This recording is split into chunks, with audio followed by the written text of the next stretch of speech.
Cyber attacks continue to dominate headlines in 2023. What are some of the trends shaping the cybersecurity landscape?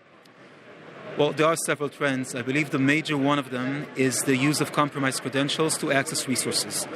This portion of attacks, regardless if it's on-prem or in the cloud, is surging, increasing rapidly in volume and sophistication, and unfortunately at many times render the current defenses helpless. One particular trend that's recently been on the rise is lateral movement. Why are lateral movement attacks such a danger to organizations? Great question.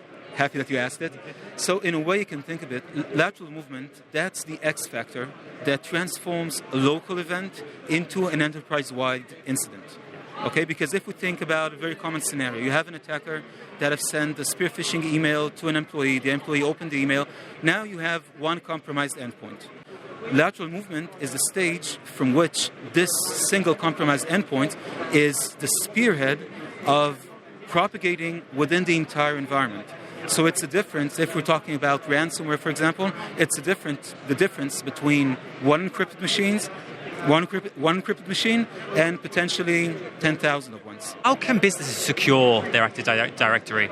If we want to secure our Active Directory environment, I think the prime prerequisite of capabilities that we should have is we should somehow arm our environments with the ability to say this authentication, even though it utilized the valid credentials, the right username and password, it is malicious.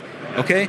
The way to do that is to employ continuous analysis to detect for anomalies on the user level, on the protocol level, and of course, and I think the most efficient security measure is, of course, multi-factor authentication. Because if you employ multi-factor authentication, whenever you have an adversary that attempts to use, for example, my compromised credentials to access a critical server, it is the legitimate user, me, that gets asked, did you try to access this file server? And I say no. And with that, you're actually able to weed out over 95% of all common attacks.